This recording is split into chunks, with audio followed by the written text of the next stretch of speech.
नमस्कार दोस्तों, कहानी कथा में आपका स्वागत है। आज की कहानी का नाम है उत्तरण। ये लो भाभी, देखो कितनी सुंदर साड़ी है, सब आपके लिए। प्रिया ने साड़ियाँ अपनी भाभी कृतिका की ओर बढ़ाते हुए कहा। तो कृतिका बोली, नहीं दीदी, रहने दीजिए, अभी कुछ समय पहले ही तो आपने अपने सूट और साड़ियाँ मुझे दिए थे, अब फिर से। नहीं दीदी, इन्हें आप ही रखिए। अरे बहू, जब तेरी ननंद इतने प्यार से दे रही है तो रख लेना। हमें तो हमारी ननंद ने आज तक कुछ नहीं दिया, और एक तुम्हारी ननंद है जो हर बार तुम्हें कुछ ना कुछ देती है। मानना पड़ेगा, खुश नसीब हो तुम। इतना बोलने के बाद आशा जी ने सारी साड़ियाँ उठाकर कृतिका की गोद में रख दी और कृतिका उन्हें अलमारी में रखने चल दी।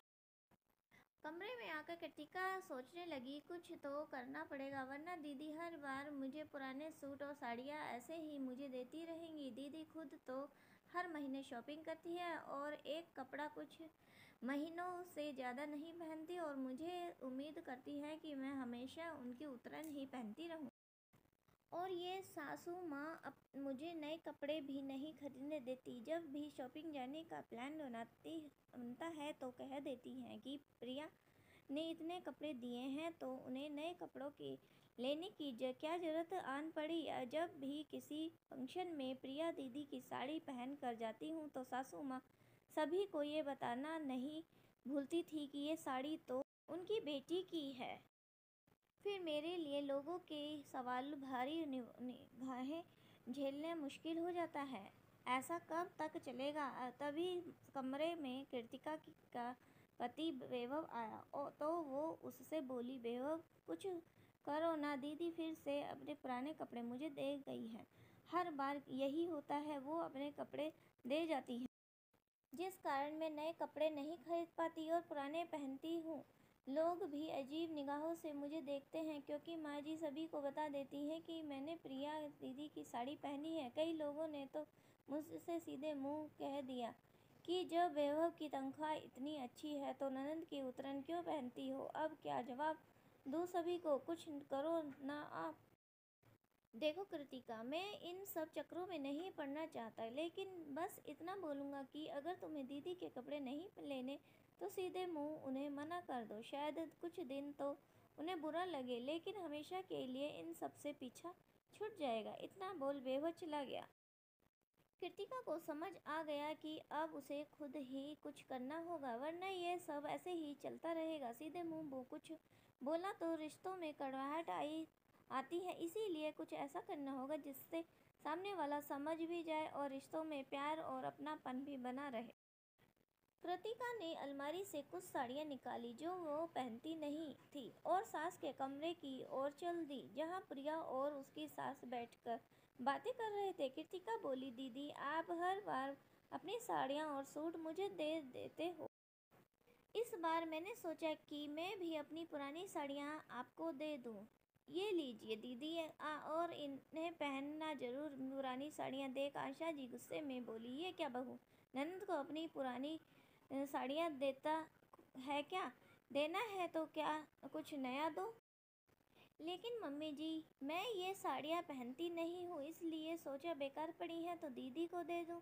कृतिका मुस्कुराते हुए बोली, क्या तुम अपनी बेकार चीज़ें मेरी बेटी को देना चाहती हो? उसकी शादी अच्छे घर में हुई है, वो तुम्हारी उतरन क्यों पहनेगी? और अगर तुम्हें ये साड़ियाँ नहीं पहनना चाहती तो कामवाली को दे दो। किसी को अपना उतरा हुआ कपड़ा देने से अच्छा है कुछ दिया ही ना जाए, या फिर अपनी उतरन किसी ज़रूरतमंद को दे दी जाए। लेकिन माँ जी, दीदी भी तो अपनी पुरानी चीज़ें मुझे दे देती हैं, अपने सूट, साड़ियाँ और यहाँ तक कि सैंडल भी। और फिर कहीं जाना होता है तो आप मुझे मजबूर करती हैं कि मैं वही कपड़े और सैंडल पहनकर जाऊं जो दीदी मुझे देती हैं। मेरी शादी भी तो अच्छे घर में हुई है, मेरा भी तो मन करता है नए कपड़े लेने का, लेकिन मैं तो हमेशा दीदी के कपड़े पहनती आई हूँ।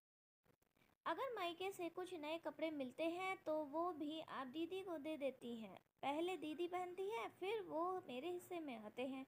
मेरे भी तो कुछ चाव हैं। मैं आपकी और दीदी की बहुत इज्जत करती हूँ, लेकिन ये बात मुझे बहुत परेशान करती है, इसलिए आज आपसे कह रही हूँ। उम्मीद करती हूँ कि आप बात को समझेंगी।